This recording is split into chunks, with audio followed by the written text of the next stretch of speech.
Merhaba değerli arkadaşlarım. Hepiniz ailemizin kanalına hoş geldiniz, sefa geldiniz. Arkadaşlar, bugün yine bir formasyon ekranından başladığımıza göre bir formasyon videomuzu daha eklemenin mutluluğu içindeyim değerli arkadaşlar.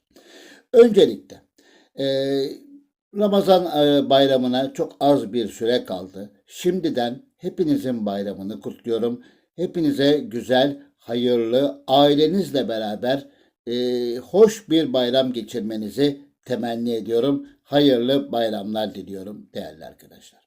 Arkadaşlar, şimdi yanda görüyorsunuz bir arkadaşımızın yine bir isteği vardı, bir formasyon isteği vardı. Bununla alakalı biz tabii gene kadromuzu buna göre dizayn ederekten e, kendisinin isteğini yerine getirmeye çalışıyoruz değerli arkadaşlar. Arkadaşlar, şimdi bugünkü konumuz 3-1-4-1-1.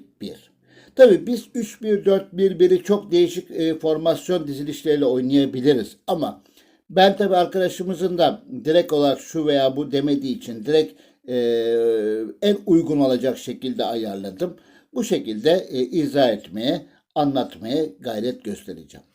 Arkadaşlar, zaten üçlü savunma ne diyoruz? Her zaman için üçlü DC'den kurulmalı. 2 bek 1 DC her zaman sakıncalı olduğunu söylüyorum. Üçlü DC iyi oyunculara sahipseniz üçlü DC ve önünde DMC ile 3-1-4-1-1'in defansif ağırlıklı kısmında büyük bir problem yaşamayız. Şimdi arkadaşlar, burada tabii her zaman olduğu gibi, her formasyonda olduğu gibi şu orta sahanın iki ucundaki olan ML özellikle futbolcularda çok iş düşüyor.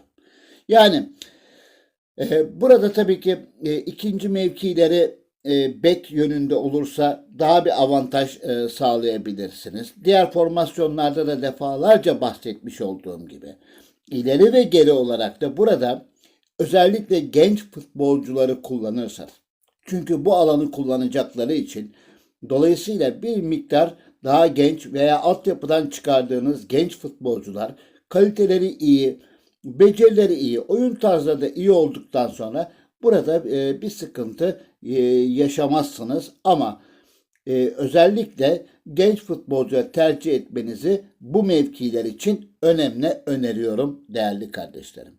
Şimdi 3-1-4-1-1'i bu şekilde dizayn edersek üçlü savunma, önünde DMC zaten olmazsa olmaz şekilde gidecek. Onun önündeki dörtlü orta sahanın iki kanadı ileri ve geri gideceği için hücumda veya savunmada bu ağırlıkla bunlara gene yük binecek değerli arkadaşlar. Diğer formasyonlarda da olduğu gibi. Orta saha arkadaşlar, orta sahadaki şu üç futbolcunun birbiriyle olan koordinasyonu, hatta biz buna AMC mevkisinde eklersek orada o dörtlünün de birbiriyle uyumu, iyi bir antrenman programı, iyi bir antrenman verme ile beraber oradaki futbolcuların da maç içindeki kondisyonunu, yararlılığını yükseltirsek eğer, kanattaki oyuncularımızın da desteğiyle beraber orta sahada rakibimize üstünlük sağlama şansını bu sistem verebilir arkadaşlar. Şimdi burada aslında AMC önem taşıyor. Çünkü AMC gerek orta sahadan gelecek olan şeylerde hücum oyuncumuza, yani santrforumuzdaki futbolcumuza topu aktarmada veya santrforun şu santrforun boşalttığı alanlarda gizli bir oyuncu olarak AMC gol bölgelerinde de çok katkı sağlayabilir. Tabii bunun özel yeteneği doğru olması lazım, becerilerin iyi olması lazım gibi etkenler var arkadaşlar. Dolayısıyla bunu başka türlü nasıl oynanabilir? Şöyle de oynanabilir. Yani AML veya AMR'de bir futbolcunuz varsa 3-1-4-1-1'i bu şekilde de oynayabilirsiniz. Yani rakibin durumuna göre, rakibin yaptığınız analizlerine göre daha zayıf olan bölgelerine o AMC'deki oyuncunun ikinci mevkileri de uygunsa eğer onu oraya çekme şansınız var. Bu da bir 4-1-1'in bir başka versiyonu olarak gündeme gelebilir arkadaşlar. 3 pardon özür diliyorum. 3-1-4-1-1'in başka versiyonu olabilir. Ama biz normal şekilde düşündüğümüz zaman aslında güzel bir sistem olarak görüyorum arkadaşlar. Rakibe göre tabii ki. Yine rakibin oyun dizilişini ve şekline göre düşünürsek üçlü bir defans, önünde bir DMC ile beraber yani şu blok artı şu blok. Yani birinci blok, ikinci blok. Buranın katkılarıyla, buradaki oyuncularınızın performansıyla maça ortak olunabilir, maç kazandırabilecek bir taktik olarak bunu söyleyebilirim arkadaşlar. Ama her şey rakibe bağlı, şartlara bağlı. Bu da ayrı bir konu. Şimdi değerli kardeşlerim ne dedik? Kanatlardan gelecek hücumsal açıdan düşünürsek. Kanatlardan gelecek, orta sahadan gelecek ve özellikle AMC'nin burada yapmış olduğu gizli koşular ve ceza sahası içine girmesiyle beraber santrfora ikinci bir destek olacağı için burada hücum bölgesinde sıkıntı yaşatmayabilir arkadaşlar. Yaşatmayabilir. Burada tabii en önemli şey şu. Geri dönen, sonlandıramadığınız ataklarda şuradaki oyuncularınızın ileride çok fazla yakalanmaması gerekir arkadaşlar. Bunun için de ben olsam bu sistemde bunları özellikle DMC de dahil olmak üzere geride tutmayı tercih ederim.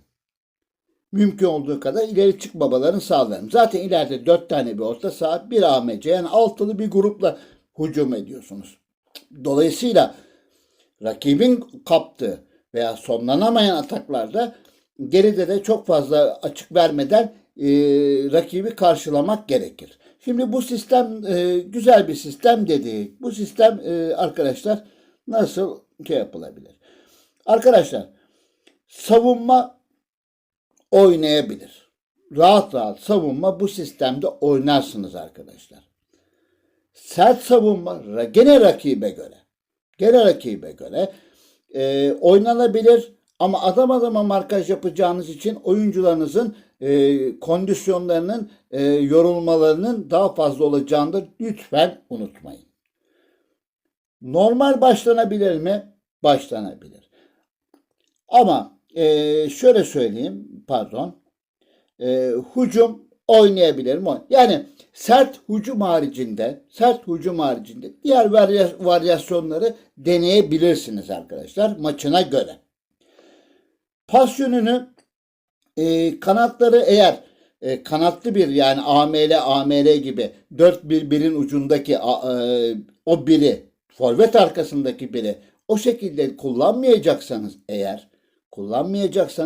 AMC olarak düşünürsek normal şartlarda ortadan oynayabiliriz. Karışık oynayabiliriz arkadaşlar. Sonra geliyoruz pas atma şekline. Pas atma şeklinde orta sahada dörtlü bir grup var. Gene rakibin analizine göre kısa oynayabiliriz. Karışık oynayabiliriz, uzun oynayabiliriz. Yani pas atma şeklinin 3 varyasyonunu da bu sistem için kullanma şansımız var değerli kardeşlerim. Kontratak kapalı zaten. Pres tarzını her zaman alçak kullanmakta fayda var ama maçına göre eğer bir gereklilik hali söz konusuysa yüksek prese de geçilebilir bu oyun tarzı için. Top çalma tarzını genelde normal tutmakta fayda var. Çünkü rakibin duran topta çok fazla şans vermemek adına. Markaj tarzı eğer sert savunma oynamıyorsanız her zaman söylemiş olduğum gibi sert savunma oynamıyorsanız adam adama oynamayı değil bölgesel oynamayı tercih edersiniz. Offside taktiğini de açık tutmanızda fayda olur değerli arkadaşlar. Eğer çok sert savunma oynamıyorsanız ama sert savunma oynuyorsanız o zaman offside'ı kapalı tutacaksınız değerli kardeşlerim. Şimdi tekrar 3, 1, 4, 1, 1. Handikapı çok fazla olmaz arkadaşlar. Çok fazla olmaz. Rakibiniz iki kanatlı oynuyordur. AMR ve AML'li bir sistemle oynuyordur. O zaman belki üçlü savunmada belki biraz sıkıntı yaşayabilir. Tabii rakibin oyuncularının becerilerine, şartlarına, oyun tarzlarına vesaire vesaire birçok şeye bağımlı olarak söylüyorum. Belki burada biraz ufak tefek aksamalar olabilir. Ama eğer yine söylüyorum şu oyuncular iyi katkı verirse hücumda ve savunmada çok fazla büyük bir sıkıntı yaşatmaz diye düşünüyorum değerli arkadaşlar. Orta saha zaten ikili bir orta sahadan oluşuyor. Eksik değilsiniz. Orta sahada eksik kalma durumunuz yok. Dörtlü bir orta saha ile oynuyorsunuz. Dolayısıyla iyidir. Orta saha içinde iyi bir sayıdır. AMC'niz ve santrforunuz da yeterliyse eğer bu konu için değerli arkadaşlar özel yetenekleri de ve premiumdan eğer özel yeteneği varsa onu da eğer iyi kullanıyorsa mesela çok yönlü hücum oyuncusu gibi veya AMC'nizde gizli forvet gibi özellikler varsa dolayısıyla her şekilde maça ortak olma şansınız var. Sizden çok güçlü rakiplere karşı da oynanabilir mi? Arkadaşlar oynanabilir. Savunma yapacaksanız gerekirse sert savunmaya dahi girme şansınız varsa oynanabilir. Bakın bunu da söylüyorum. Bunu belki soracak olan arkadaşlar vardır. Ben peşinen de söylemiş olayım değerli kardeşlerim. Arkadaşlar şimdi değerli kardeşimizin 3, 1, 4, 1, 1 isteği vardı. Şöyle bir bakıyorum unuttuğum bir şey var mı? Aktarmak istediğim unuttuğum bir şey var mı diye.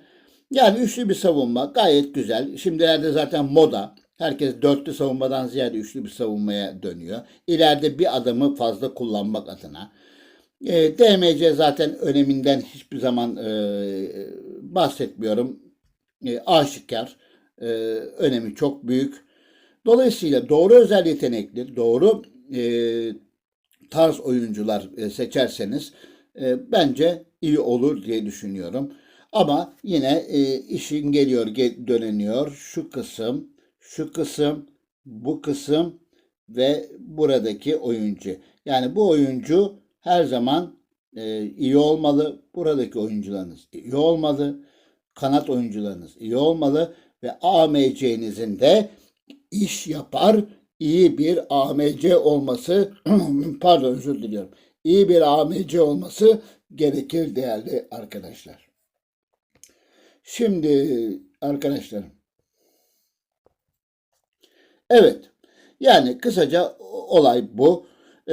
Yani en basit şekilde olabilecek en iyi varyasyonu burada yapmaya çalıştım. Tabii çok varyasyon olabilir, daha farklı dizilişler olabilir ama bence bu 3-1-4-1-1'in en uygun olabilecek varyasyonudur. Belki dediğiniz gibi şu AMR ve AMR olarak da kullanılabilir özelliğiniz varsa. Bunun dışında güzel bir varyasyon diyebilirim, formasyon diyebilirim. Arkadaşlar hepinizi saygı ve sevgiyle selamlıyorum. Bir başka Top 11 videosunda tekrar görüşmek üzere. Saygılar ve sevgiler.